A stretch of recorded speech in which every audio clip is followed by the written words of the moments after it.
ready for some football. I don't know about you. Who else could it be but your man Lou? Yeah. Who else could break? But me, your man, Louie T. Welcome to Thursday Night Football Overtime. Vikings, Rams, good ball game. Rams prevail 30-20, get their third win of the season, second in a row, and as Kirk Herbstreit said, second in 5 days. Big win.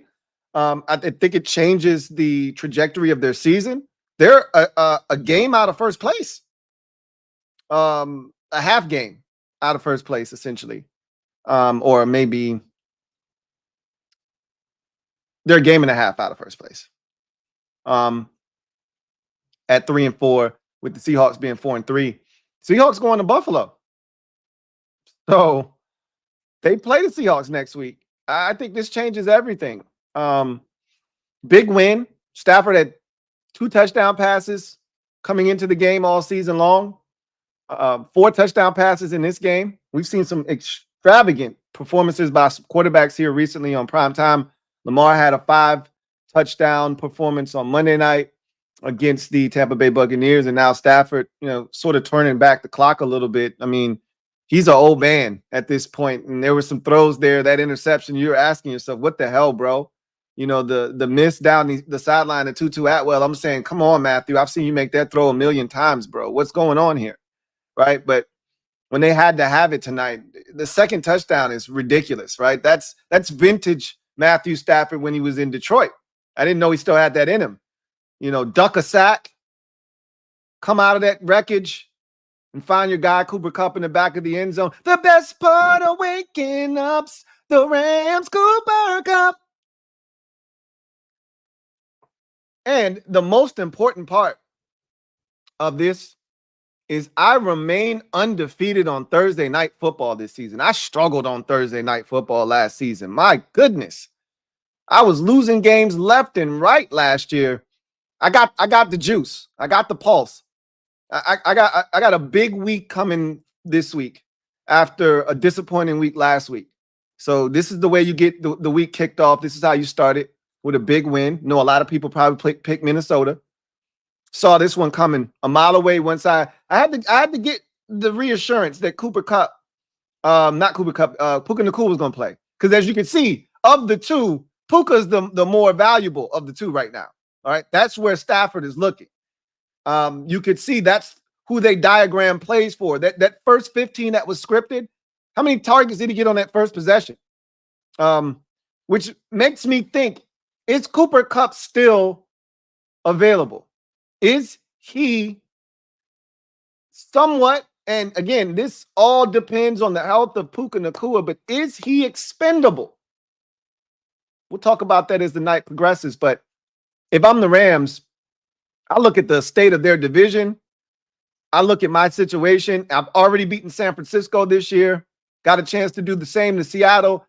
I don't know how you can bail on this season with your division being in a perilous state right now.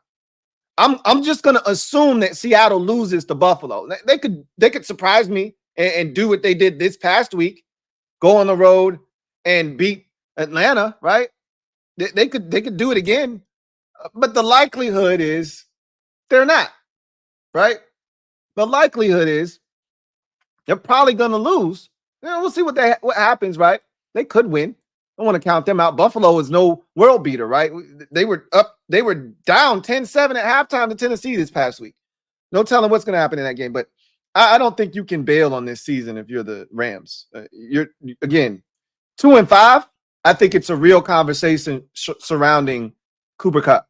Right. And rumor has it that, they were in real talks, heavy discussions with the Chiefs on Cooper Kupp, and they couldn't make the numbers work from a contractual standpoint. How much are you going to be willing to eat to allow this deal to facilitate?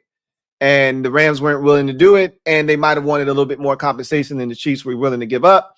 And so those talks broke down. But if that rumor is true, those talks existed, right? At 2-5, I think those conversations pick back up. But at 3-4, with 2 straight wins, and as Kirk Herbstreit said, getting healthy. You saw how much different this offense looked, and that's what made me confident enough to pull the trigger on the Rams tonight, was the fact that I've watched every Rams game. And I had a discussion with Boss Man as I got his picks. And I as he gave me his picks for the week, I said, man, I feel a lot better about my picks after you've given me your picks. Because he ain't hitting on shit this year, even though he's been a lot better here of late. I told him, I said, I feel a lot better about my picks after you've given me yours. I know my shit's going to hit now after listening to your picks. I feel damn good about my shits now. And he said, oh, yeah? Well, give me one. Which one you think I'm wrong about? I said, you wrong tonight. I said, the Rams are winning tonight. And he's like, oh, you already off to a rough start. I said, okay, we're going to see. And I told him we had a number of differences. He said, well, somebody going to be wrong. Somebody ain't going to be happy. I said, yep, you're right. Somebody's going to be unhappy after this week, and it ain't going to be me. And this is what I told him when I explained why I took the Rams. Few things, right? Few things you have to know. One of them is one of those unwritten rules that you just got to follow, right? First thing I told him was, everybody in that division has beaten the Rams already. But they all struggled and they were one-score games. And I said, the only team that got to see this Rams football team offensively at full strength was the Lions. And they needed overtime to get it done. They had Green Bay on the ropes. They let them off the hook at home. And Green Bay was up 2 scores late, and the Rams made an interesting late, but they were still in that ball game.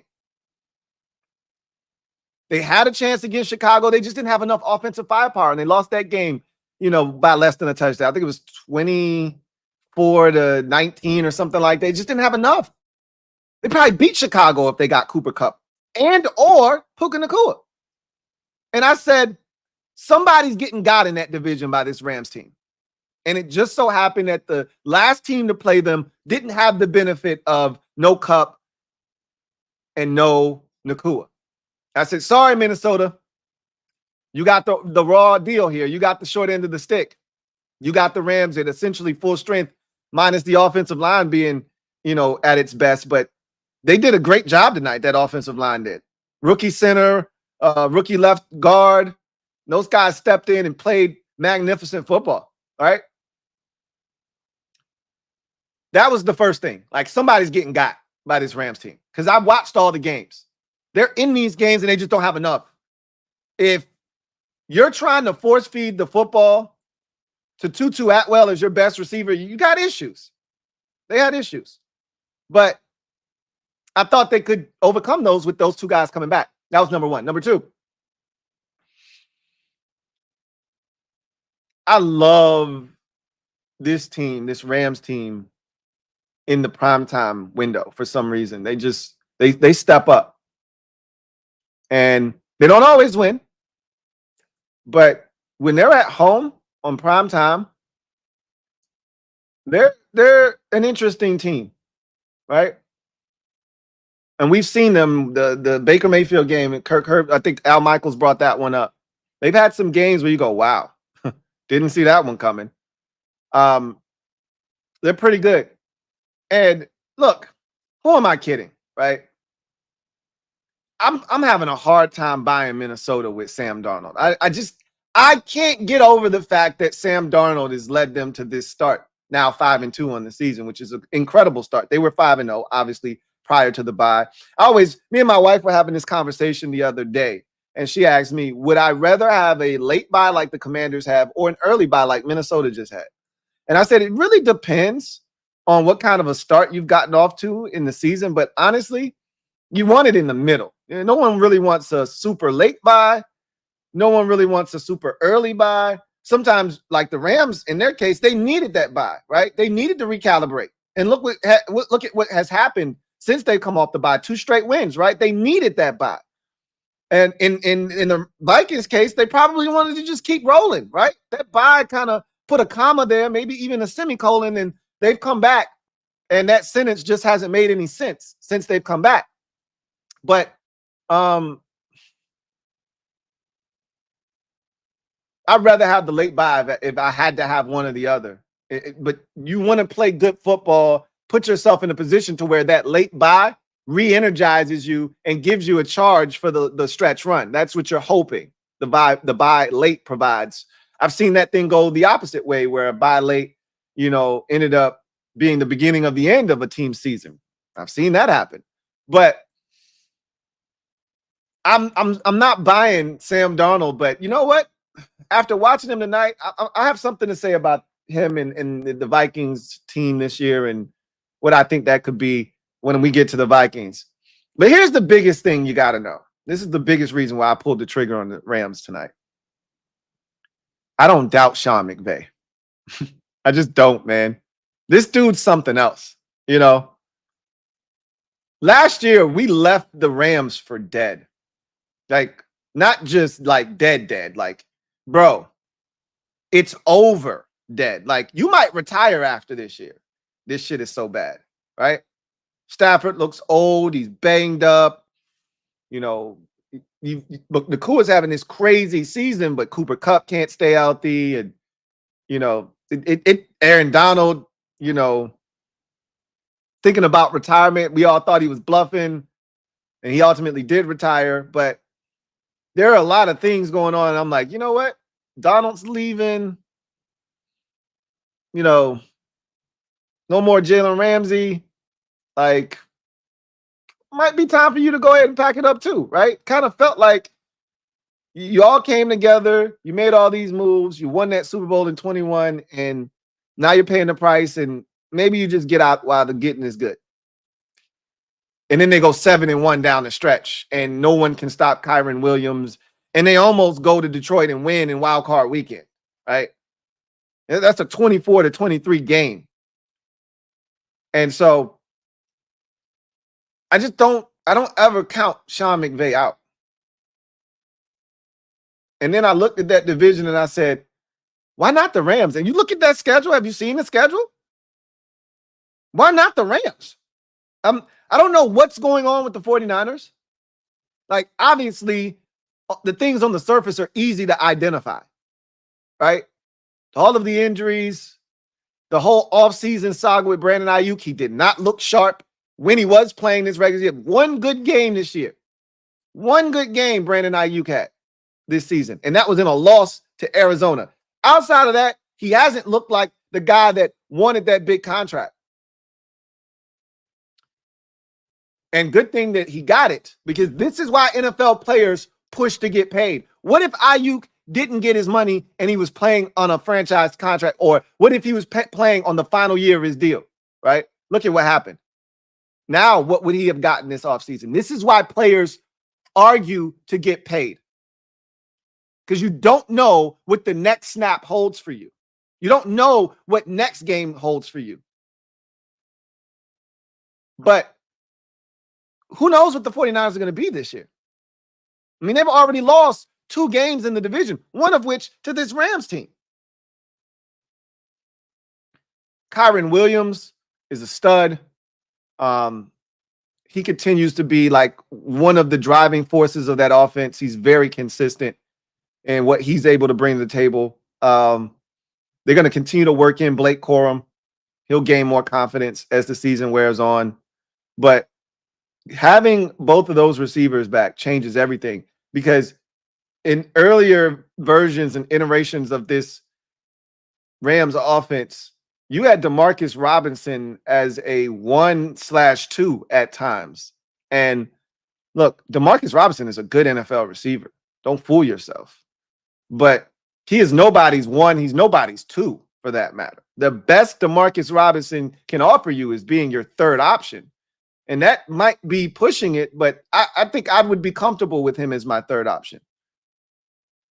Now, with the 2 of those guys back, Kupp and Nakua, he's your third, fourth option. They had issues with him tonight. He made a lot of big plays, including the 2 touchdowns in the second half. So their offense is so much more balanced when you have the threat of Kupp and Nakua and having to deal with those guys. And I think McVay is such a great play caller with those two guys in the lineup, it changes how you have to defend. For instance, big third down late in the game. They faked the screen in Nakua. They ran a screen to him early in the game on the first possession to much success. You come back to a similar type play where you send the tight end in motion, makes it look like he's going out there. I think Nakua might have actually gone in motion. And you send him out there, you fake the screen to him, you get the defenders to bite up, and you send Cooper Kupp up the sideline.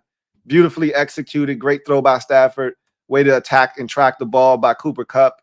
And that's a massive first down. Now, they still ultimately had to punt, and I even love the play call at the end on the screen. I would have run that screen on second down. I wouldn't have waited until third to do it. It just, Cooper Kupp stepped out of bounds. You can't have that, but it just changes everything. They had a penalty on that drive, that last drive for the touchdown to make it 28-20, where they're backed up and it's 2nd and 20 after, I want to say it was a, forget what kind of penalty they had. It might have been like a, I don't remember what the penalty was, but it was a 10-yard penalty. I don't think it was holding, but no problem. He just goes to Cooper Kupp for like 27, 28 yards, or excuse me, Puka Nacua for like 28 yards over the middle of the field, gets the first down. And it changes their offense drastically when those two guys are available. And Nacua went off tonight. He went ape shit. And, you know, I was talking to Boss, and he was like, well, they're going to pressure Stafford and, you know, that Vikings defense. And I'm like, yeah, the Vikings defense is good. It ain't great. Like, so many people in today's NFL are willing to throw the word great around so loosely, right? There's no great defenses in the NFL this year, maybe outside of the Kansas City Chiefs. There's no great defenses. The Chiefs might be the only one. And I got to watch them a little bit closer because I'm not sure about their corners, right? I'm not sure about their corners. But I'll tell you one thing they do the Chiefs. They coach up the cornerback position very well. That's one thing I can say. They're turning into a factory out there, are the Chiefs. But outside of the Chiefs, I'm not seeing it from anybody. And this Vikings defense is solid, but no one's afraid of their corners. One of their corners is 74 years old. The other guy is solid. He's not great. Harrison Smith is 90 years old. Like, he's still good. Don't get it twisted, but that's not like, they got to get pressure, which they have, which helps. But as you saw tonight, if you don't get pressure, the secondary can be had. So, and although they cleaned it up a lot better in the second half, I think you can run on them a little bit too. But they got a lot better. They tightened up the run defense in the second half because Kyron Williams was having a lot of success early in the ball game. But that's a good Vikings defense. It's not a great Vikings defense. And I thought that Stafford could have the night that he had. What I was most surprised by, because it didn't start this way, was their defense. I thought Rams defensively were going to get torched tonight, and they were going to have to win a shootout. And, you know, my score was 26-24. Rams win. All right. And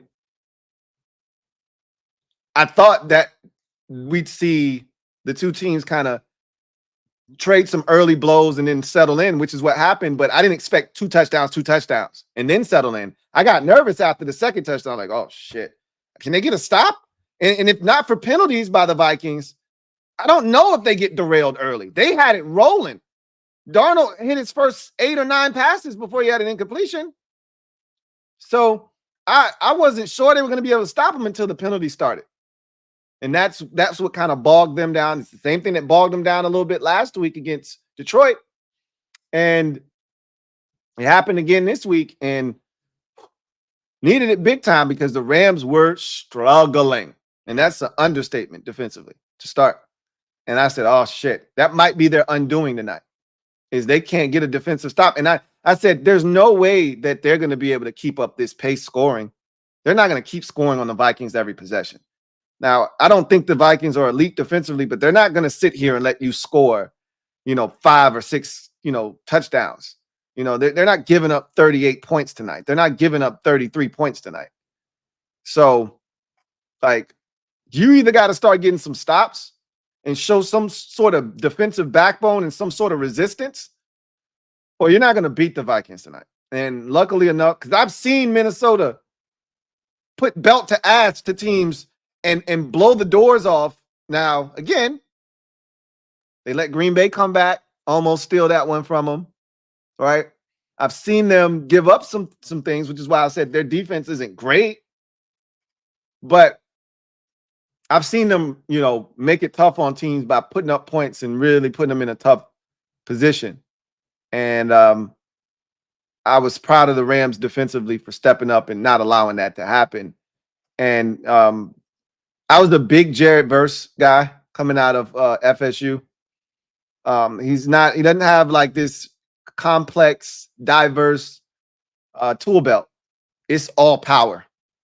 But I've always said this, have an elite trait as a pass rusher and you can succeed in this league.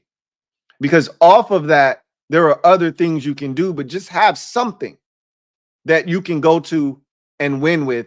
And his power is extraordinary. It reminds me a lot of Khalil Mack in terms of his just raw ability to drive a tackle back. And we saw it rear its ugly head tonight in a couple of instances, none bigger than that drive up 28-20. Darnold runs backwards looking for somewhere to go, and Jared Verse gets him down for the sack, along with Hoyt, who is just a freak athlete, man. At 280, I don't agree with putting him one-on-one with Aaron Jones out of the backfield, but I think he thought Aaron Jones on a 3rd and 3 was going to run into the flats, and he tried to undercut it, and then Jones took it uptown, and that was all she wrote. Luckily enough, Jones didn't have enough confidence in his hands to just catch it over his shoulder. That could have been a touchdown.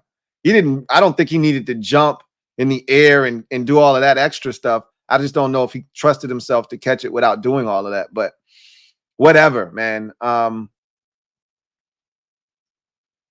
Verse was big. And yeah, the sack at the end, definitely a face mask, but it was hard to tell. And as an official, you probably err on the side of caution there, not throw the flag, because the one thing you don't want to do is cost a team. Like, if you don't throw the flag, okay, Minnesota loses 30-20. If you do throw the flag and it's not a face mask and they go down and score a touchdown and get the 2-point conversion and tie the game up and go to overtime and ultimately win, and it wasn't a face mask, that's a much bigger deal than what we just witnessed. Like, I don't want to hear any Vikings fans complaining about that call other than that didn't give us a chance. But I don't want to hear like, oh, we lost the game because of that. You were going to lose anyway, right? You had your chances.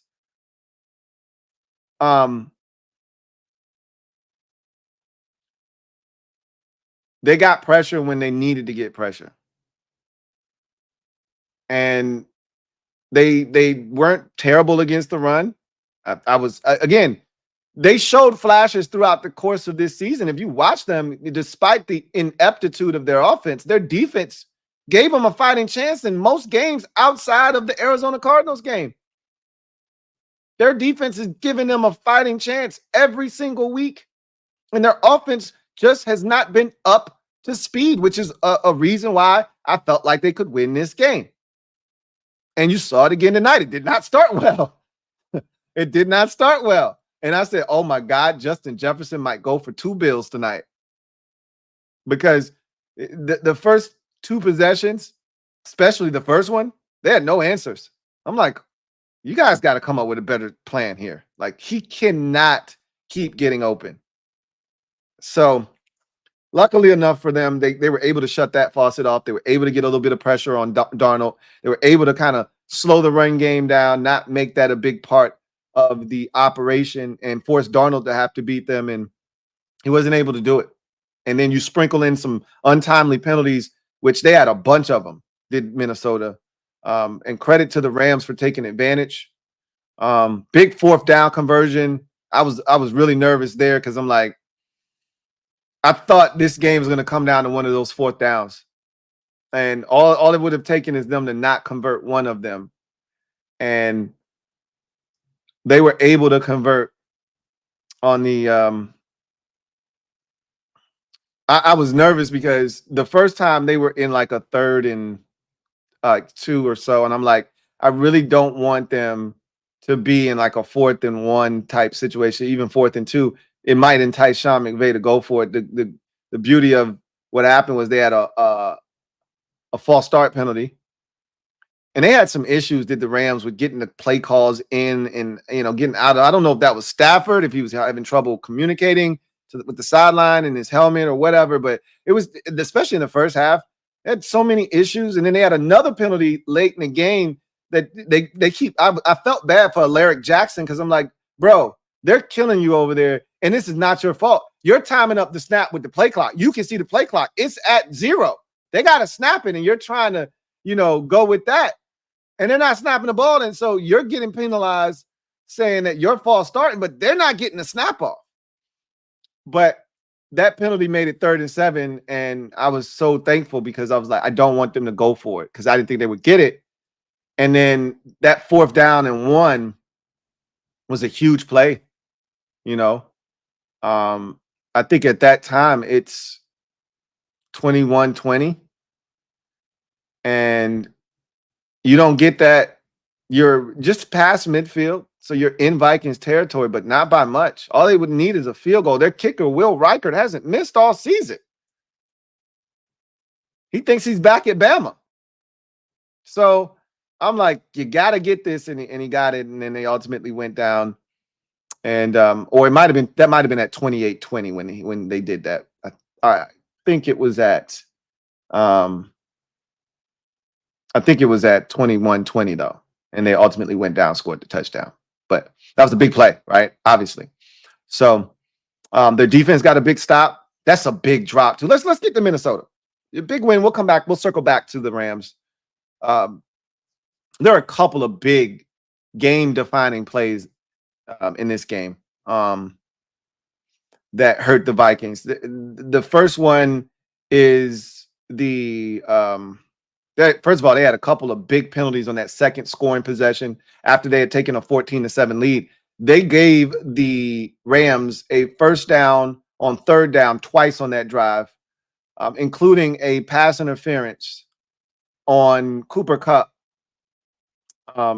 by Stephon Gilmore, that even if he caught the football, he was going to be 2 yards short. That was the sequence where it became 3rd and 7 after the false start. And Stafford threw it to Cooper Kupp.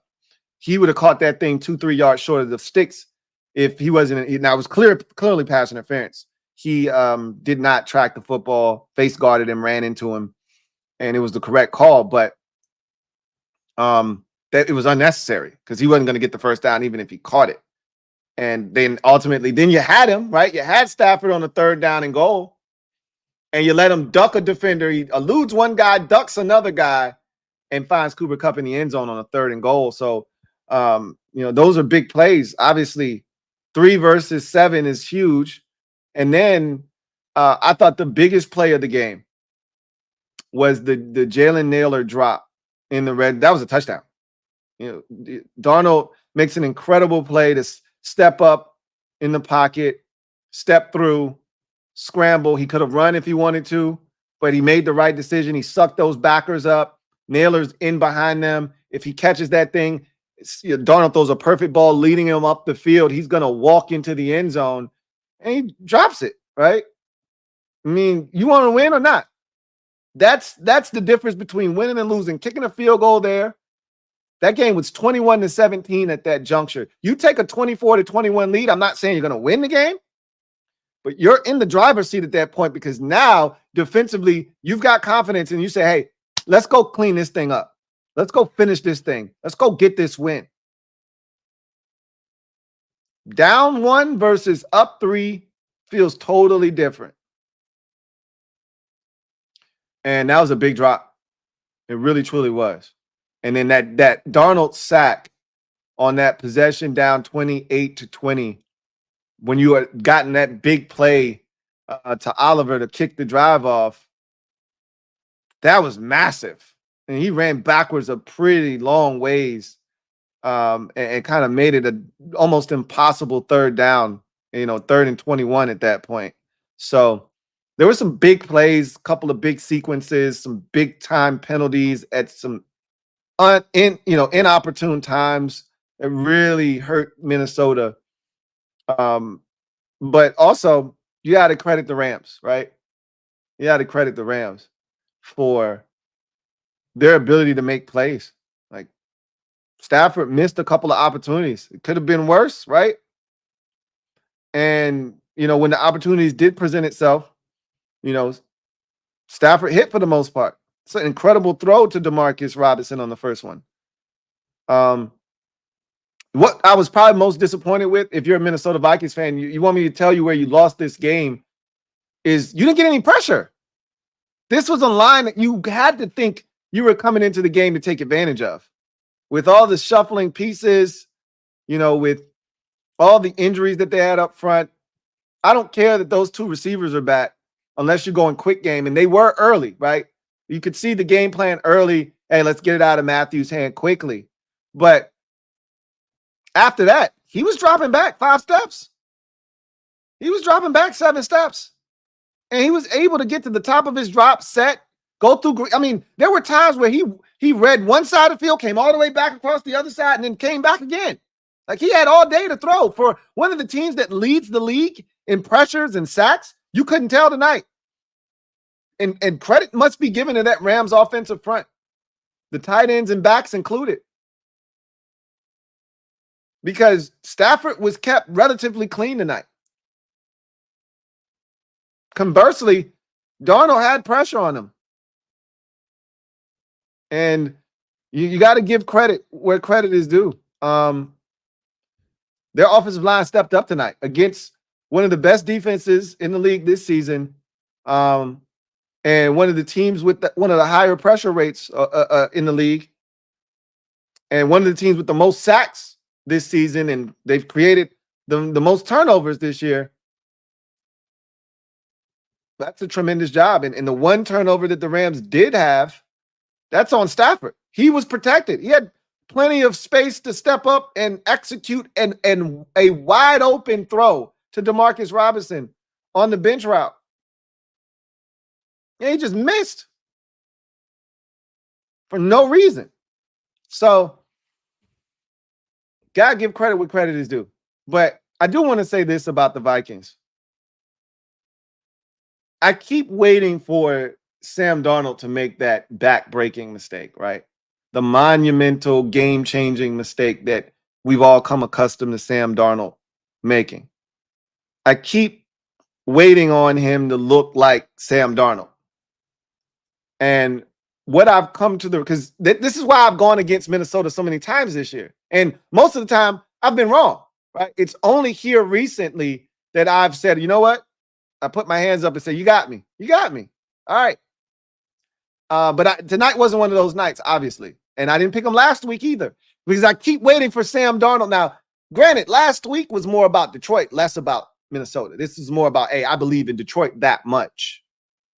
But this week, it was partially because of the return of Cooper Kupp. Like, without those two, I'm not picking the Rams, obviously. But another part of it was, at some point, Sam's going to show his ass. You know what? I don't think that's happening this year. Like, seriously. I don't know if you heard their schedule. It doesn't get much easier than what you want to know. It's funny because I love when people do this with divisions. And look, no disrespect to what the NFC North has done to this point, but a huge part of their success are the teams that they've had to play.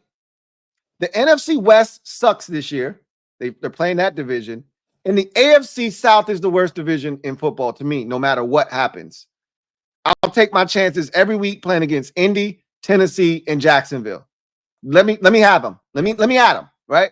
Every day of the week, I think I got a shot to beat all 3 of those teams. It's the only division in football that I look at and say, hey, I know for a fact most teams are beating all three out of your 4 teams in your division. You can't say that about any other division. You're playing those 2 divisions, and yes, you're going to get fat off of those divisions, and that's what they've done. They've taken advantage of 2 divisions that are one's falling on hard times, the other isn't very good. But with that said, Minnesota hasn't been eaten off of that, right? That's what the Bears are eating off of. That's what the Packers are eating off of. Packers beat Tennessee. Packers beat Indy, right? Packers, that's what they've done, right? They're beating those types of teams. Arizona, right? And again, they can't control who they play. You just beat the teams they put in front of you. No disrespect is intended. That's the narrative surrounding my team. You haven't played anybody. That's cool. I'm not giving them back. You know what I'm saying? But when you look at Minnesota, they've beaten San Francisco. They've beaten Houston, right? They've beaten quality teams, Green Bay on the road, right? They've played a tough gauntlet of a schedule to this point. They haven't had the benefit of Jacksonville and Tennessee, right? And Indy yet. They're going to get them. Now, those are coming, right? So they're going to get their shit together. And I'm looking at Sam Darnold, and I'm saying, bro, you've grown. You've changed. You've matured on me. You know, sometimes it just takes time, different stops, taking the coaching, learning the position, and then you get with the right offensive play caller that understands what you're capable of, and it clicks. It happened for Geno Smith.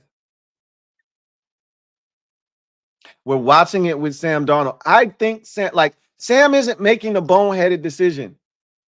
Sam isn't doing stupid shit with the football. He's not putting it in harm's way. He's using his athleticism when he needs to get out of there.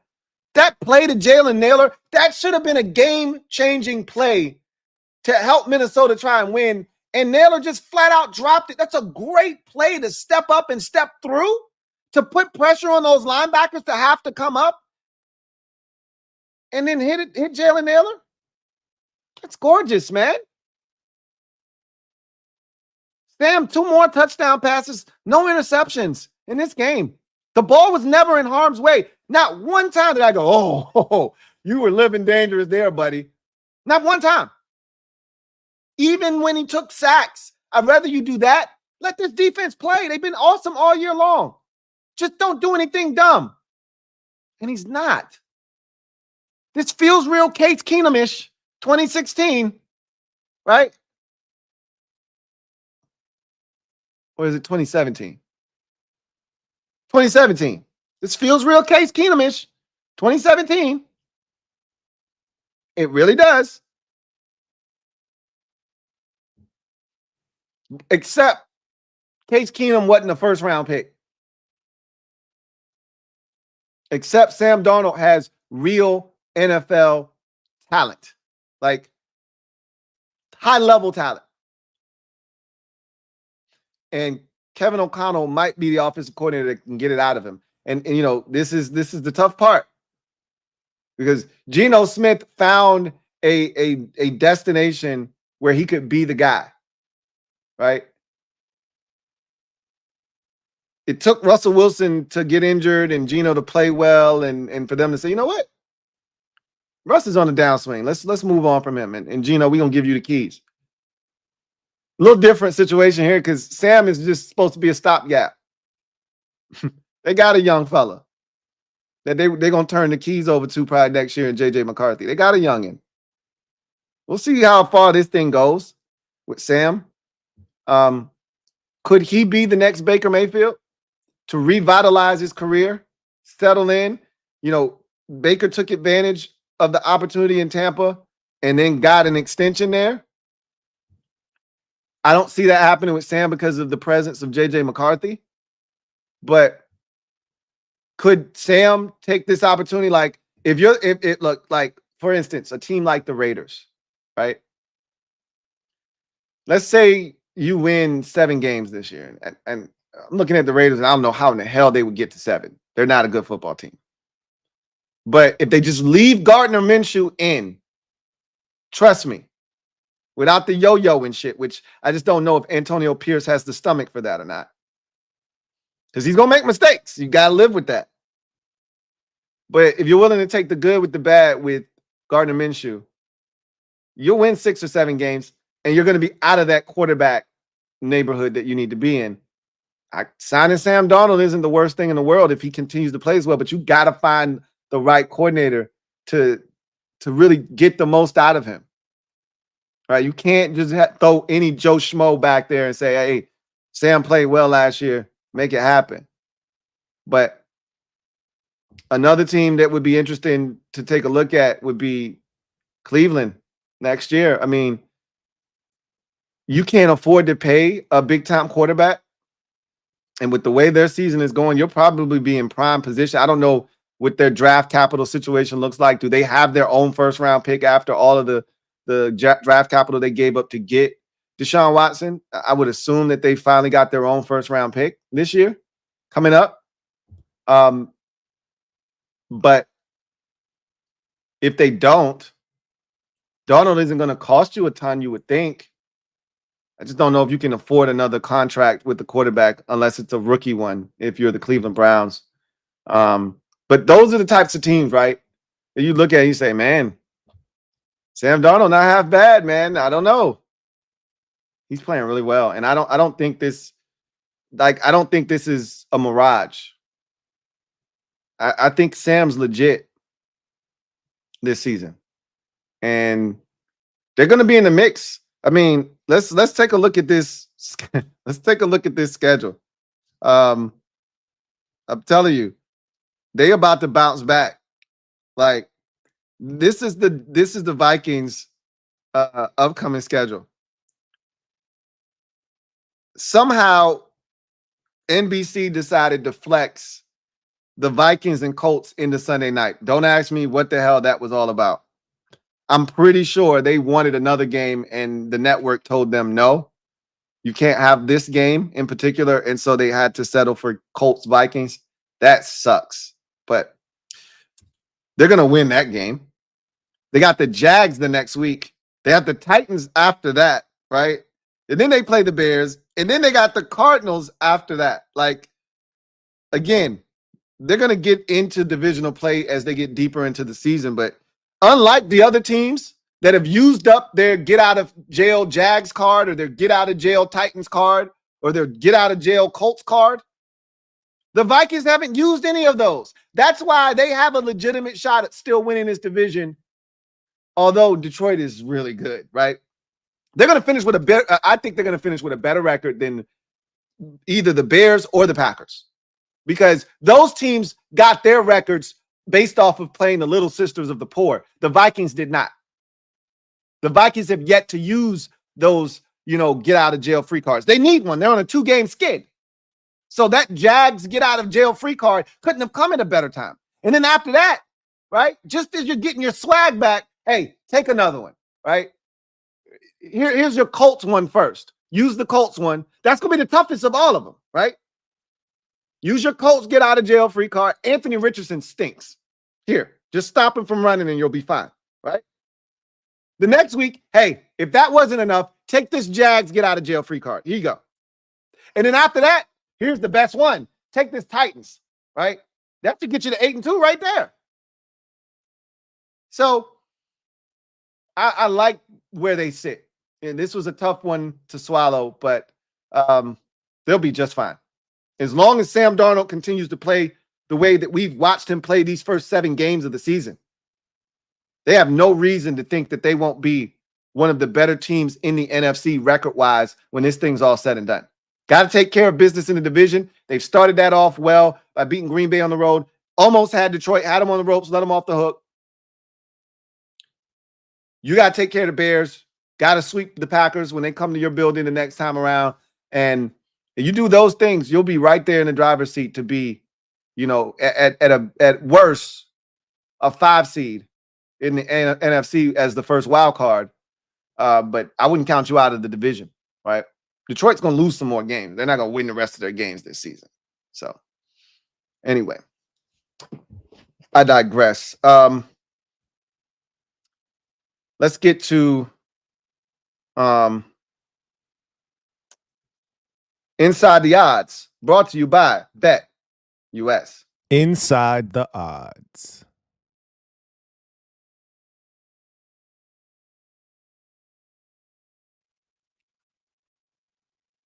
Looking for a new book to bet with. Man, we are in the full throat of the sporting season. I mean, I don't know if it gets much better than this. NBA tipped off on Tuesday, so we got NBA action. College basketball literally right around the corner, probably here a week and a half out or so. Hockey is already off and running. World Series, right? Series starts tomorrow. Dodgers, Yankees, Legacy Series. College football is, again, full systems go right in the throat, in the heart of college football season, and obviously the NFL. This is the best time for a betting fan, I would have imagined. But guess who's got you covered? You betcha. Bet US does. Fastest payouts in the industry. Get up to 10% back on your net losses twice a year, as long as you're active for a 6-month period. And here's the big one. Get you 150% sign-up bonus as a new member when you use the promo code YouTube150 on your first deposit up to $2,000. The next 2 deposits up to 125% sign-up bonus up to $2,000 when you use the promo code YouTube150. So, odds for the game. Vegas, they kind of told you that this was no laughing matter here. This was no cakewalk. Saw a lot of money, a lot of people slamming down cold hard cash on the Vikings to cover, right? And I just looked and I said, that's a real short line for a 2-4 ball club against a 5-1 ball club. It's a real short line. Where's the significant injury for the Vikings that makes this line so short? There is not one. There isn't one. But Vegas was telling you, hey, look out for Rams in this game. The over-under, obviously, 48. They pushed. Or, excuse me, the safety gave you the over. So it ended up being 50. I thought it would be 50. Shit, I had 52. I had 26-24. So I had the over in this game. But obviously the Rams won outright. So I know a lot of people, Vegas is smiling right now. A lot of people slammed down a lot of money on Minnesota tonight. But here's what I want to talk about. A couple of things. Let's talk about the wild card in the NFC. Two of the teams we watch tonight, both of them are legitimate wild card options this year. Now, as it stands right now, the NFC West looks like a one-bid division, but it's early, and I refuse to count out San Francisco. I don't know why. They got me shook. I ain't even gonna front. This might not be the and I've seen this movie with San Francisco before when they get super banged up and they're not themselves, and you just keep waiting for them to turn it up, and they just can't because of all the injuries. This might be one of those years, right? The year they went to the Super Bowl for the first time with Kyle in 2019, the next year in 2020, they were all kinds of banged up, and they were a 6-win team, right? This might be one of those type of seasons. We'll see. But the Rams could easily be a wild card team. I see them turning their shit around. We'll take a look at their schedule here in a bit. But looking at the wild card for Minnesota, the odds are that they don't win their division, that division is going to go to Detroit. And if they don't, that means they're going to be a wild card team. We'll see. I'm not counting them out of that division. You know, they're going to, I just told you, they haven't used up a lot of their get out of jail free card. Neither has Detroit, though. Like, that's the beauty of what Detroit has done. Detroit played Tampa. You know, Detroit has played Minnesota. Detroit played Dallas, right? Detroit hasn't, Seattle, right? They haven't used up a lot of they haven't played Arizona yet, right? They haven't played, Tennessee yet. They haven't played Jacksonville yet. They haven't played Indianapolis yet. They haven't used those get out of jail free cards. Minnesota hasn't either, right? It's been the Packers and the Bears that have used those up. So at some point, Detroit's going to get those opportunities as well. So the likelihood is Detroit's going to win that division. We'll see. But the Rams, this is why I brought it up. Look at the Rams here. Plus 2,000. It's a wild card team. My advice to anybody out there is to never count out Sean McVay. That is a tried and true methodology that stands the test of time throughout his coaching tenure. Is don't bet against Sean McVay. If he's got a semblance of hope, he's gonna find a way. Plus 2,000. I'm not saying, I'm just saying. They may not win the division, but they might sneak in the back door of the playoffs. Look at the NFC. Look around. Tampa just took a massive hit. I think they'll be able to find their way if they can, just kind of tread water. We'll see what happens to them, here without Mike Evans and Chris Godwin for the foreseeable future. But nobody else in that NFC South is any good, right? The NFC West, everybody's 3-4 except for Seattle. They're 4-3, right? NFC North, everybody's good right now, but guess what? Green Bay and Chicago used up all their get-out-of-jail-free cards already. Both of them have. Green Bay did beat Houston. I have to give them credit for beating Houston because Chicago didn't. But now when they start playing better teams, and Chicago's got a last-place schedule, we'll see what happens. But I don't trust Chicago against Arizona and Seattle and, all those teams in the NFC West and San Francisco when they have to play all those teams. I don't trust them against those teams. But we'll see, right? We'll see what happens. Ultimately, we'll see what happens. And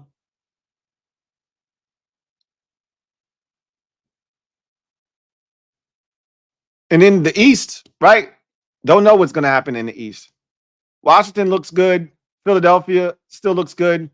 Dallas, we're going to find out a lot about Dallas. Same with San Francisco this Sunday night. And, Giants aren't hitting on shit. So, it's wide open. Wild card, it's anybody's guess. Speaking of wild card with the Vikings, they got the best odds. Green Bay has the best odds. Then Minnesota is second with minus 125 for the Vikings, minus 110 for Green Bay. In terms of being wild cards this season, I think we might have been watching two wild card teams tonight. I won't be shocked if 2 out of the 3 wild cards in the NFC were the two teams we watched tonight. Right? But here's the fun one. Let's do this. This is all brought to you by BetUS. Here's the fun one here. Cooper Kupp's next team, if he's not a member of the Los Angeles Rams, which this win changes everything, right? This win changes everything. You can bet all the way at the bottom. You say, will Cooper Kupp get traded before the deadline? Yes or no. You can bet on either. Favorite right now is that he will be traded. No, he doesn't get traded. Before this game was plus 150. I think that might have swung, and it might be the other way around now after this game. So you would have had to get in on that action prior to tonight's action. However, a lot of rumors came out here recently over the last maybe 24 to 36 hours that the Steelers had somehow moved to the forefront. Every receiver that's available, the Steelers get mentioned every time. So the Steelers had moved all the way to the front of the Cooper Kupp line. And as you can see, the odds are ridiculous. Like, they are the clear odds-on favorite, according to BetUS, to acquire Cooper Kupp should he be moved at minus 125. No one else is in the minus. Everybody else is plus. So the Chargers are at plus 400, which would be a waste of Cooper Kupp because Greg Roman's their offensive coordinator, which means they're better suited to go get a tight end than to get a receiver. What are they going to do with a good receiver, right? Buccaneers, after all of the injuries at the receiver position, they're at plus. They're not doing anything. Lions, I don't know. I don't understand why the Lions are this high. They're not doing anything, right? Maybe Jameson Williams getting suspended for 2 games. I don't think that's going to alter their course at all. Falcons, again, some of these teams are crazy. How the Washington Commanders don't have higher odds than some of these teams is beyond me. I don't think they're doing it either, but you see the names of these teams and where they are. I just thought it was interesting looking at this list. If he's traded, and I don't think it's going to happen, Pittsburgh is the prohibitive favorite right now. So I digress. Let's get to the comment section, see what you guys have to say.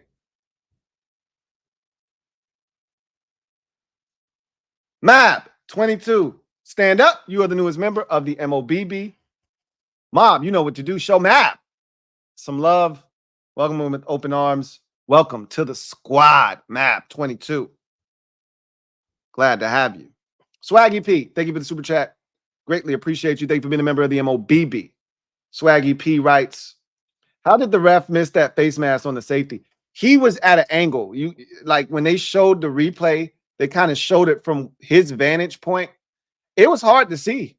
Like, this is the thing that, like, and I hope that the guy Young that made the sack, I hope he learns a lesson because he gave it away. He pulled him down, right? And the first thing he did was, oh my God, I can't believe I just grabbed his face mask. He didn't even celebrate. And if the official had just looked at him, he could have thrown him on the flag based off. Players will tell on themselves. Like, you got to be a salesman. I grew up in an era where there was no replay. So if you caught the football or you had an interception knowing damn well you didn't catch that bitch, you got up and you act like, hey, I got this shit. I picked it off. Knowing damn well that shit went straight through your arms and you trapped that bitch. But now with replay, you can't get away with that shit. But on situations like that, right, you can't tell on yourself. First thing he did when he got up is, oh no, both hands on head. Can't believe I just did that. I just gave him a first down, right? And the official, he was not at an angle to see it. It was crazy because he's standing off to the left of the action, right? Or he's standing off to the right, rather, but the action's to his left, right?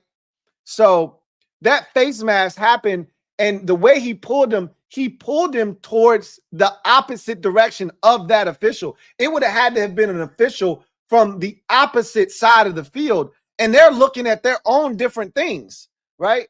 So it would have had to be a different official. The back judge, right? The head official, rather, he couldn't see it. He didn't have the vantage point. The only thing you could have gone off of was Sam Darnold's head turning, but even that, it could have been him grabbing the shoulder pad and pulling it, and it just pulled all of this, right? Because it was close. It was face mask, but it was also jersey too, but it was face mask. It would have been a great catch had he seen it, because he was not in a great vantage point to see the face mask. The angle that he was at and the way it got pulled, he was not in a great spot to see it. I hated that he missed it. I mean, it helped me solidify my win, but I hated that he missed it because if it was my team, I'd be pissed off. But it's one of those penalties that I'm not even super mad about because I knew the angle that he had wasn't a good one for him to be able to see the play, if that makes any sense. Black Al B, thank you for the super chat. Greatly appreciate you. Black Al B writes, what it do, Lou? What's going on, Black Al B? He says, cue the Denzel and Malcolm X slamming his fist on the table meme. Y'all are fine, man. You're fine. You're fine. I just told you what you got. 3 get out of jail free cards coming up, man. Take advantage. Now, if you manage to bungle the bag that's coming your way, I can't help you, right? You should be 8-2 after these next 3 games. Okay? You should be 8-2. You shouldn't lose to Indy at home. Y'all could play these games against Tennessee and Jacksonville on the moon for all I care. You have no business losing to either one of those teams. None. Take care of the games that you're supposed to take care of. That's what the good teams do in this league. That's what I always tell people. People always, oh, you ain't playing nobody. Take care of the games you're supposed to take care of. That's what the good teams do. You want to know how a team gets to 13-4? Know how a team gets to 14-3 or 12-5?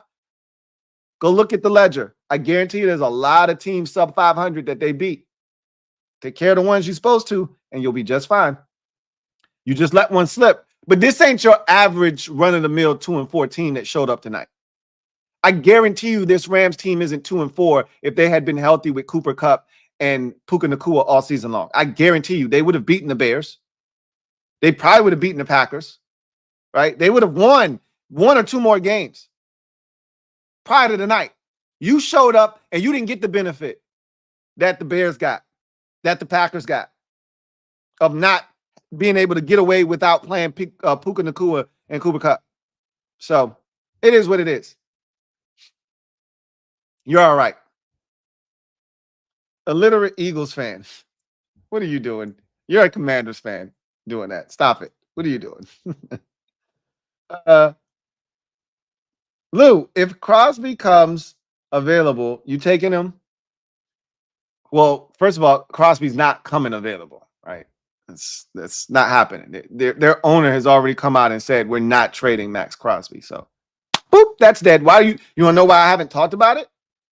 Because he's not available. Max Crosby can be pissed off. He can want out of Vegas. But at the end of the day, he doesn't control anything, right? He's a little bit different than Devontae. Devontae is, I won't say past his prime, but he's an older player, do a lot of money, and the Raiders are like, you know what? We ain't mad to get up from under this contract. We are not mad at all to move on from him. He's an honorary, right? Moody ass diva receiver who isn't in the prime of his career anymore. Sure, we'd love to move on from him. Max Crosby is in the prime of his career. Damn good player at a premium position. Not trading him.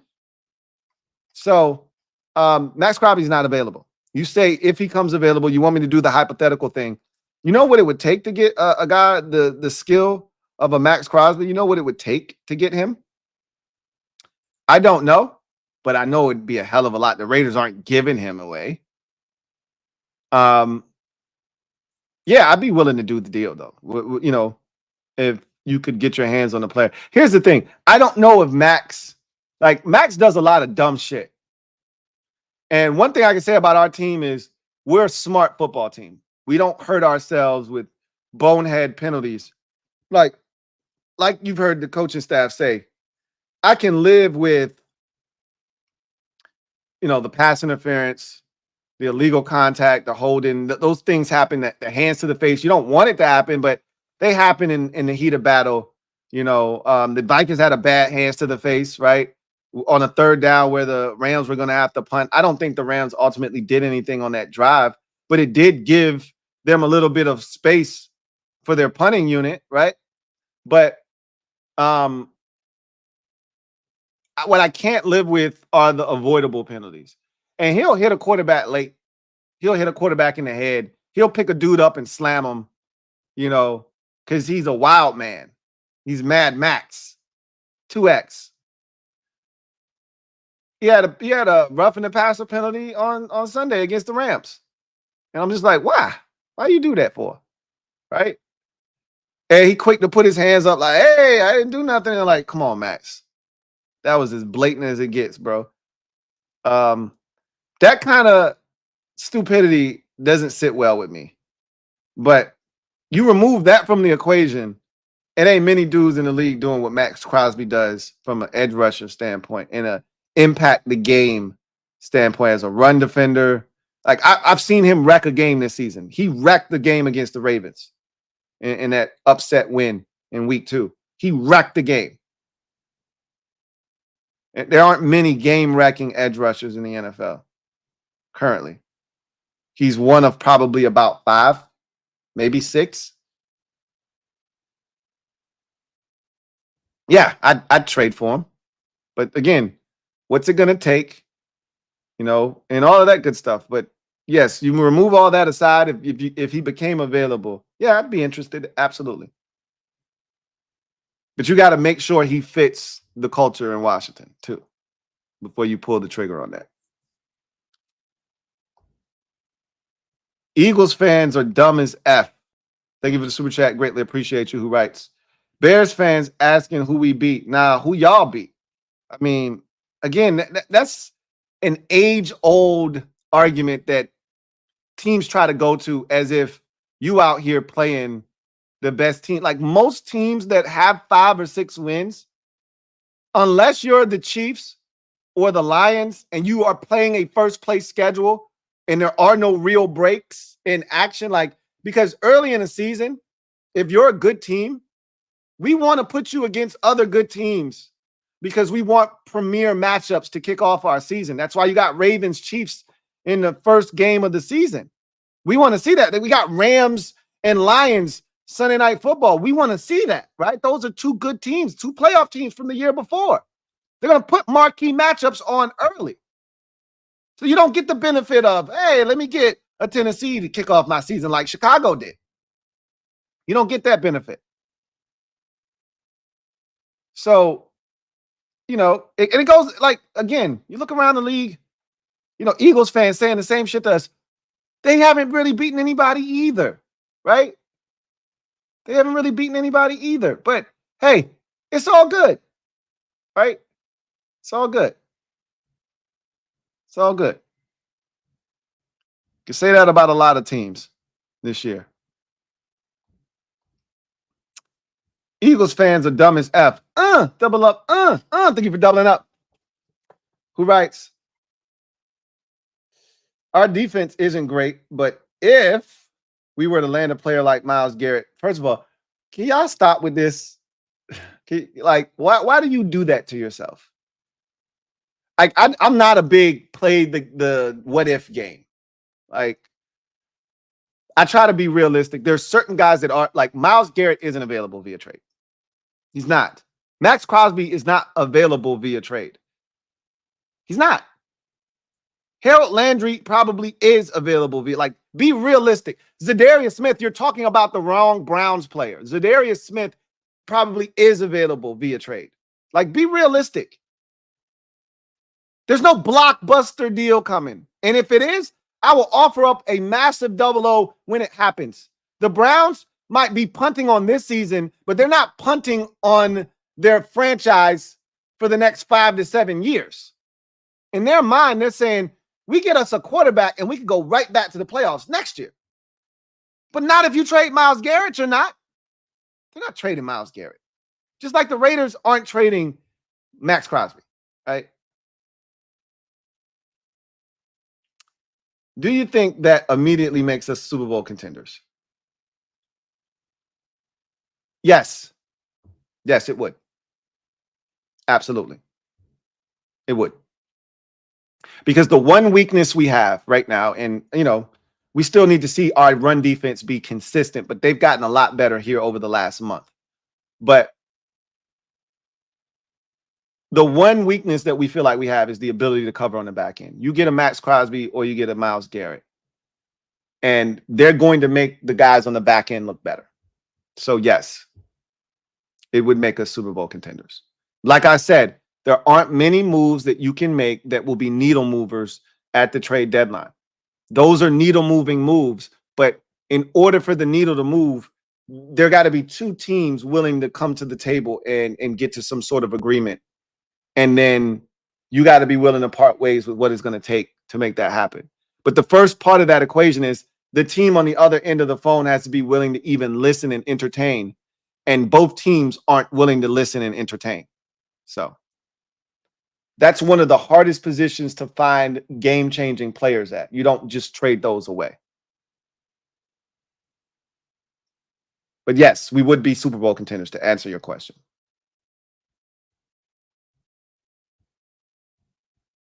All right. Let's get to the comment section. We'll knock down a few comments. We won't stay on too much longer, though. So if you want your comment read on the air, super chats are the way to do that. I can't ensure that we will get to your comments using the hashtag, but I'll try to get to as many of those as I possibly can. But got another super chat. Those come first, right? Eagles fans are dumb as F. Thank you for the super chat. Greatly appreciate you. Writes, AP don't seem like he want to give up draft capital. No, he doesn't. He really doesn't, because that's not how you build a sustainable winner, right? I told you, we crashed the party early.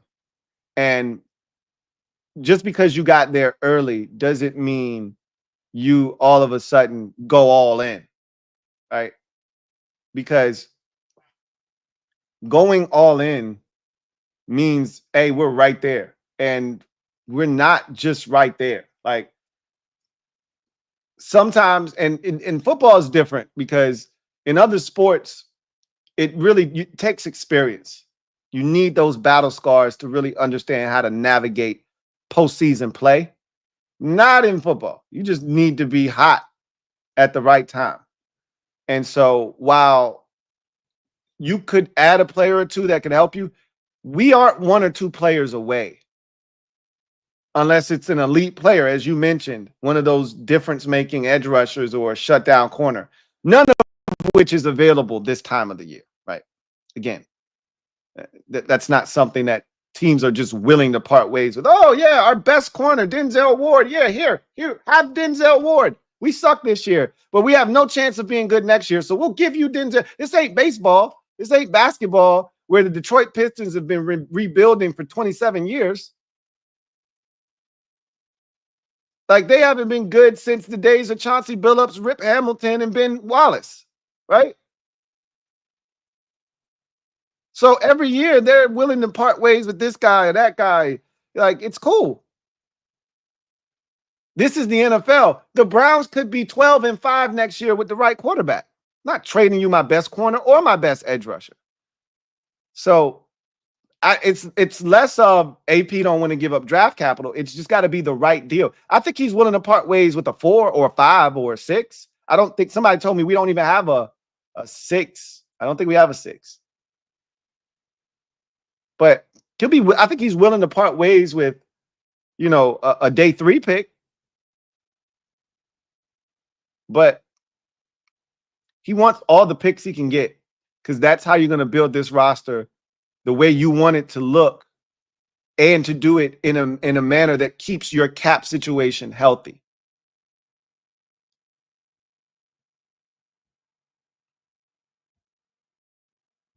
All right. Let's see.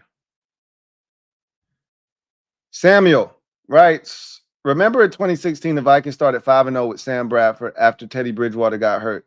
They finished that year 8-8. That ain't this, though. But I do remember that. I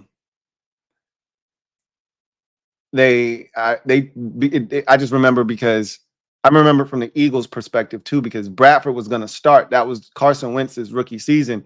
Wentz was supposed to be the third quarterback. They had Sam Bradford as their starter. They had Chase Daniel as their backup, and Carson Wentz was their third stringer as a rookie. They traded Bradford to the Vikings for a first-round pick, which was, I thought, a fleecing, by the Eagles. And then they've just said, all right, Carson, you're going to leapfrog Chase Daniel because we know what he is, and you're going to start the season for us, bro. And the rest was history. Carson was off and running at that point. And the Vikings started off hot, and then obviously that didn't work out for him. But Sam Bradford he was never that guy,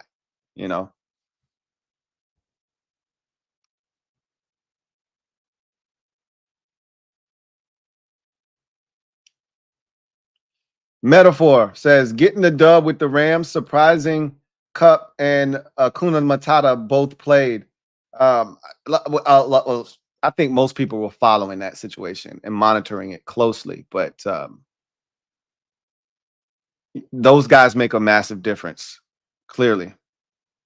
Let's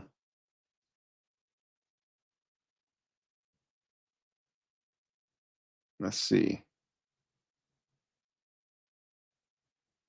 Let's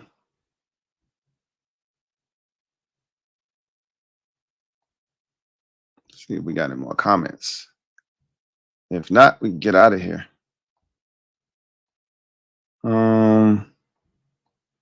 See y'all having a very spirited debate in the comment section, which is great. I love seeing that.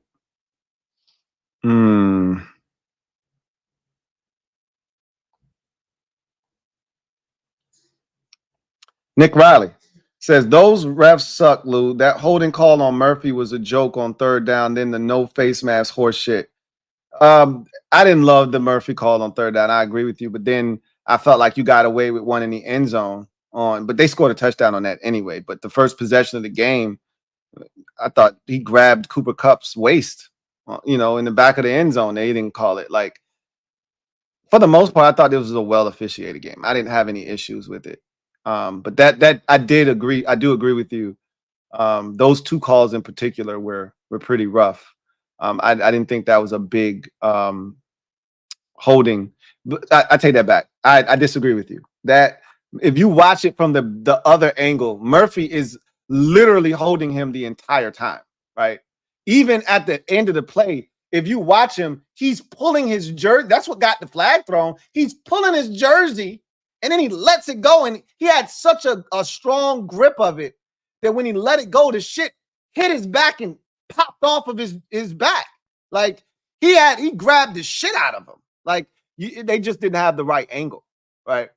Like, you go back and watch that play, and you'll see he's got a handful of jersey, bro. I mean, he is grabbing the shit out of him. And at some point, I'm like, yo, Murphy, just let him go, bro. And they won't call it. Like, you made this shit obvious. Go watch that play again. Now, the face mask, it was a tough angle for the official. But it was a face mask. I mean, it is what it is, But I always tell people, whether it's my team or somebody else's team, don't allow the officials to be in a position to decide the outcome of a game. And you, because of penalties on offense and defense, and the inability to get stops on third downs, and your inability to get to Matthew Stafford, you allowed this Rams team to have confidence. Your offense went out and established itself early in this game. And if your defense could have got a stop in those first two possessions, you probably win this game. But because your offense walked it down the field, and then your defense that was so vaunted let them walk it down the field and tie the game, your offense said, all right, I see what you just did. And I raised you another touchdown, and your defense said, bet. We're going to give up one too. And not only are we going to give up one, we're going to be special on third down and make sure you get a touchdown. We're going to be special, give you a first down on a third down where you're going to have to settle for a field goal. And then we're going to let you duck a sack. 80-year-old quarterback, duck a sack and throw a touchdown pass. Y'all did that to yourself, though. Don't cry about the officials.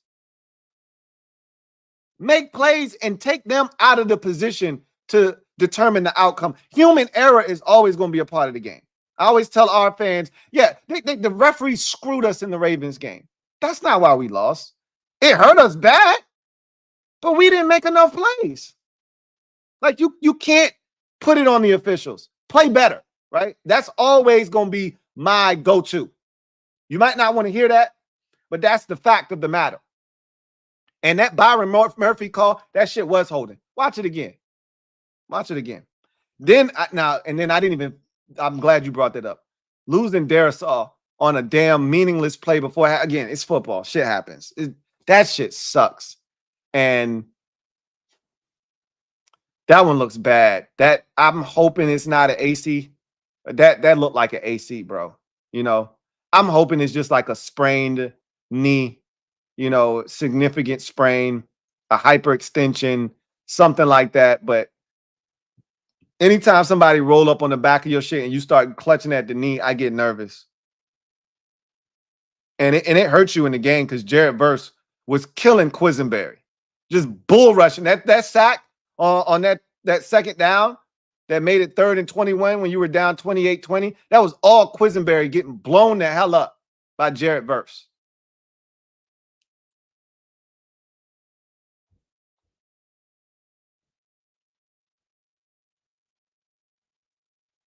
Shay Robinson, all 22 breakdown this week? Nah, it ain't happening. So I asked on the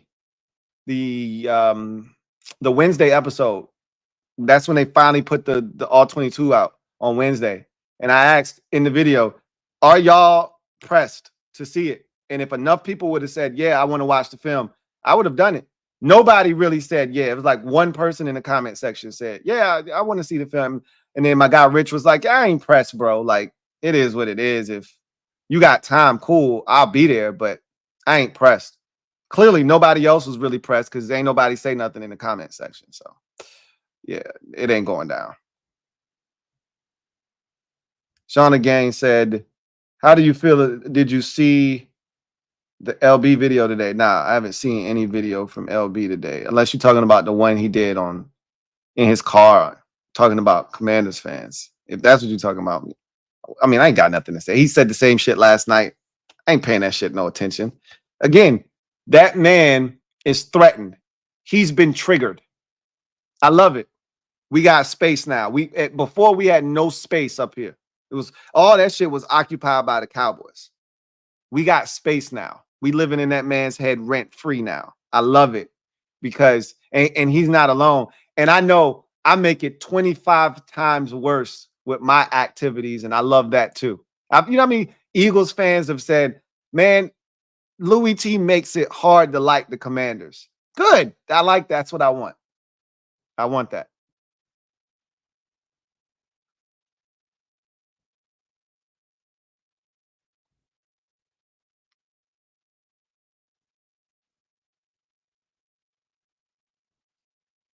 Eagles fans are dumb as F says, man, Lamar Jackson is so good, bro.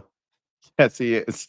I mean, right now he's among the favorites to win MVP again. It's ridiculous. It's a shock he doesn't have an AFC championship under his belt. Regular season play is not the same as postseason play. And he is a poster child. Dak Prescott is another poster child of regular season and postseason, two different animals. Everybody ain't built to deal with it, right? I think he's going to get over the hump at some point, you would think, but you can't take it for granted. You know, you keep getting these opportunities. You better break through while you can, and it might just be one of those Jordan situations, right? Mahomes might be his Jordan, and he might be Patrick Ewing, or he might be Stockton and Malone, where unfortunately you played in the wrong era. You played in the Jordan era, and you can't get one because that bad man is standing in the way. That might be his fate. We'll see. JLG, thank you for the super chat. Greatly appreciate you. Thank you for being a member of the MOBB. JLG writes, Happy Darnold is getting a real opportunity. Never thought he would work with the Jets. I thought the Skins would go after him when we had Fitzpatrick. I don't know if he was ready to win then yet. You know, I think they were looking for a more established quarterback with a winning pedigree. Remember the kind of quarterbacks that Rivera was taking swings at that year. He wanted Rodgers. He wanted Stafford. He wanted Wilson that offseason. And all of them rebuffed. Nobody was coming here at that time. And so he had to kind of go to plan B, probably C, which was Fitzpatrick, right? But it is cool to see him kind of figuring it out. You know, I didn't realize that he had, started for 4 different teams before the age of 28. I didn't realize he was the first quarterback since 1950 to do that. Like, damn. I knew he'd been around the block a few times, but just goes to show you that it's never too late. It's never too late. I think I learned that lesson with Rich Gannon, right? Rich Gannon was like 80 when he finally figured the shit out, found a real home in Vegas with the Raiders, and well, then they were Oakland, and won league MVP at like 38 years old or however. Rich Gannon had a head full of gray hair out here checking it down, running that West Coast offense, throwing the ball to Charlie Garner 15,000 times out of the backfield, kicking people's ass. Never too late. It's never too late. Eagles fans are dumb as F. Thank you for the super chat. Greatly appreciate you. Who writes, Eagles fans saying Commanders have a bunch of bandwagon fan. What? LOL. They don't even know, bro, the torment we've been through. The facts are the fans still are here is a testament to our loyalty. You can't allow them to question your fandom, right? And furthermore, the same shit, like Bad Dog made a great point last night. The Eagles were the same way. I didn't have Eagles fans coming into my comment section in 2016 talking about fly Eagles fly. The hell are you talking about? Like, shut that shit down right now. They didn't start doing that shit until they won the Super Bowl in 2017. So you go sit your ass down with that bullshit, right? And if you're a Commanders fan out there, you should be, after a loss, you should be going in and flooding his shit. And hashtag raise hell or LBI, y'all lost. And yeah, because Eagles fans do the same thing. Come into my stream talking that same bullshit, fly Eagles fly, this, that, and the third. That shit don't bother me though, at all. I don't get offended. I don't get bent out of shape. I don't care anything about that. Clearly he does. And I love it. Again, we got space up here now. We got space. He said he finally admitted now, I'm looking forward to playing the Commanders more than the Cowboys. I love it. We got space up here now. A lot of it too. A lot of it.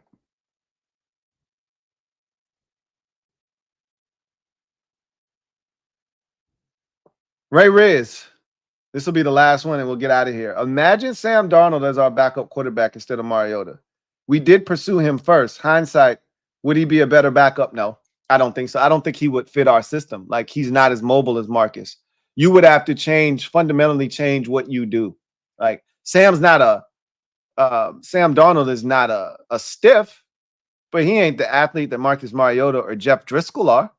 Those are two bona fide athletes that could easily back up Jaden Daniels. And remember, you are absolutely spot on. They did go after him. They did see him as a guy that could be a good, backup and mentor. I think everything happens for a reason, and the right guy ended up in Washington. Because again, I feel like Mariota's experience in the league and having been the second overall pick, Darnold was the third. Darnold never won a Heisman Trophy. And so Darnold's never experienced any success in this league at all, at all, right? So what is he going to tell JD? It's just that I didn't really love that pairing as much as I did Mariota. Mariota has won the Heisman Trophy. Mariota was the second pick in the draft. Mariota has taken a team to the playoffs. He has won a playoff game, right? Like, Marcus Mariota has done these things in his career. So he can speak to some level of success. He can talk about his experiences in the league. He can talk about all of the pressure that comes with being a Heisman Trophy winner and, getting to the NFL and being that guy and being crowned and christened and being the face of a franchise and what that was like. And not that Darnold can't speak to that, but it's, again, I always say this, it's levels to this shit. And also, we're seeing it now.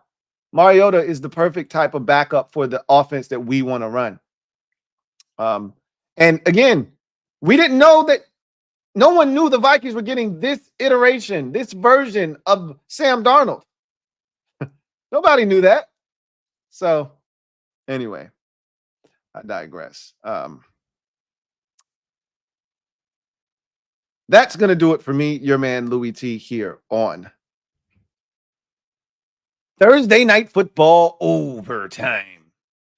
Big win for the Los Angeles Rams.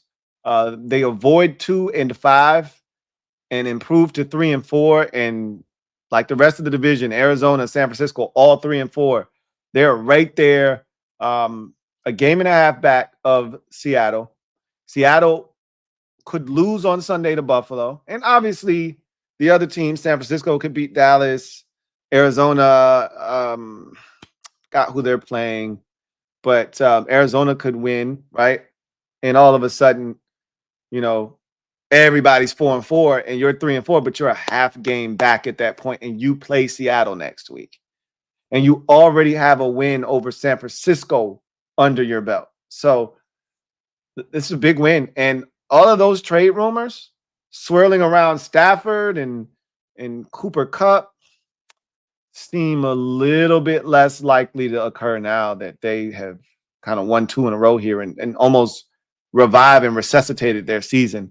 Meanwhile, if you're the Vikings, it's a missed opportunity. Who are we kidding? You had a chance to go to 6-1, apply pressure to Detroit, see if they, could win and improve their mark to 6-1 to keep pace with you. Instead, you're now 5-2. They have sole possession of first place, and a win would then give them a full game lead. So you would be playing from behind for the first time this season in the division. It's a missed opportunity. It's 2 in a row that you've lost. But you've got a very favorable schedule coming up. Just get back on track, take advantage of the opportunities that are being presented to you. Indy on Sunday Night Football, Jacksonville after that, Tennessee after that. You take care of that, you're 8-2. And once the dust settles and the smoke clears and you look up after 10 weeks of ball and you're 8-2, you got to feel really good about where you sit and then the prospects of you trying to win the division. So, or it would be 11 weeks of football because you've already had your bye week. But yeah, you let one slip through your fingers tonight. But it's the NFL. Shit happens. So, and again, you didn't have the benefit of getting the Rams without Cooper Kupp and Puka Nacua. You had to deal with that two-headed monster, and obviously you didn't deal with it very well. So that's going to do it for me, your man Louie T, here on Thursday Night Football Overtime. Let me give a quick shout out to BetUS for sponsoring the stream. Head over to betus.com and use the promo code YouTube150. For me, your man Louie T, and all the rest of you out there watching this stream, really appreciate you. Hit the like button on the way out if you haven't already done so. Over 180 of you out there, only 72 likes. We can do so much better. Go ahead, hit that button on the way out. Eagle fans are dumb as F. Thank you for the super chat. Greatly appreciate you. Who writes? Sorry, boss, but what was the LB video about? If you're just talking about the one that he recorded and uploaded on social media, he was just talking about the same shit he was saying last night. If you watch Super Friends, Commanders fans are coming out of the woodworks.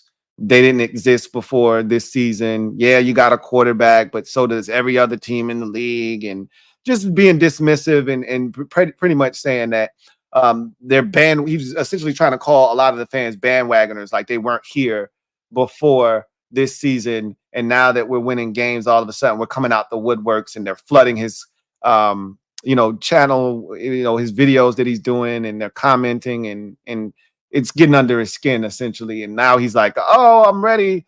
You know what? I used to look forward to playing Dallas, but now I want to play the Commanders more than anything, and this, that, and the third. So yeah, again, we've infiltrated here. It's comical to me. I get a kick out of it because the golden rule is never let them see you sweat. And we've clearly pressed a button, right, that makes him uncomfortable. So the thing is, once we know that button makes you uncomfortable, I'm gonna keep pressing it. And so he definitely is in his feelings, and I think most Commanders fans are eating it up. So that's essentially the video. Again, if we're talking about the same video, I can't be certain that we're talking about the same video, but I'm assuming that that's what they're referring to. But we will see. Anyway, you guys get out of here. Enjoy the rest of your evening. I look forward to chopping it up with you guys tomorrow.